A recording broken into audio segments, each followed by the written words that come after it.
ముచ్చెమటలు పడుతున్నాయి. దీనికి కారణం మహానాడుకు చేయాల్సిన ఏర్పాట్లకు భయపడి ఎంతమాత్రం కాదు.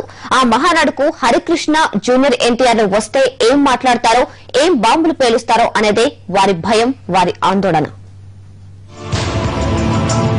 ఓ బావ, ఇద్దరు బావమరుదులు, ఒక బాబాయి, ఒక అబ్బాయి, ఒక మామ, ఒక అల్లుడు.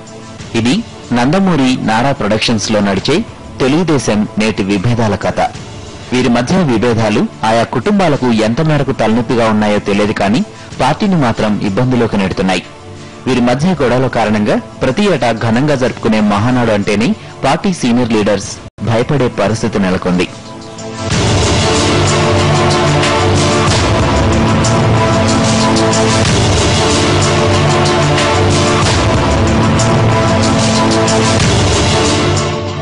కొంతకాలంగా పార్టీ అధినేత చంద్రబాబుకు దూరంగా ఉంటున్న హరికృష్ణ, ఆయన కొడుకు జూనియర్ ఎన్టీఆర్లు అసలు మహానాడుకు హాజరవుతారా లేదా అన్నది ప్రశ్నార్థకంగా మారింది.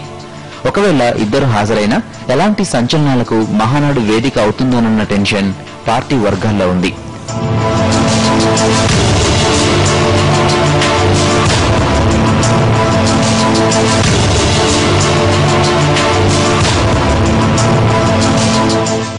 పార్టీ క్యాడర్లో నెలకొన్న అనుమానాలకు గత మహానాడులో చోటు చేసుకున్న పరిణామాలు బలాన్నిస్తున్నాయి. నాడు జూనియర్ ఎన్టీఆర్ డుమ్మా కొడితే హరికృష్ణ హాజరైనా మాట్లాడలేదు. పైగా తనను మాట్లాడాల్సిందిగా కోరిన పార్టీ పాలిట్ బ్యూరో సభ్యుడు యనమలతో తాను మాట్లాడనని తెగేసి చెప్పారు. ఇది అప్పట్లో చర్చనీయాంశంగా మారింది. ఇక ఈసారి జరిగే మహానాడుకు హరికృష్ణ జూనియర్ ఎన్టీఆర్లు రాకుంటే వీరి మధ్య గ్యాప్ మరింత పెరిగిందని ఇప్పటివరకు మీడియాలోని కథనాలను ధృవీకరించినట్లవుతుంది. అలా కాకుండా మహానాడుకు తండ్రి కొడుకులిద్దరూ హాజరైతే ఏం మాట్లాడతారోననే ఆందోళన పార్టీలో ఉంది. పార్టీ తీరు మీద, చంద్రబాబు వైఖరి మీద హరికృష్ణ, బాలయ్య, లోకేష్లపై జూనియర్ ఎన్టీఆర్ మండిపడుతోన్న క్రమంలో వీళ్లు రావడమంటూ జరిగితే ఖచ్చితంగా తమ అభిప్రాయాన్ని వేదిక మీదే కుండబద్దలు కొట్టినట్లు చెప్పేస్తారనే అనుమానాలు వ్యక్తమవుతున్నాయి.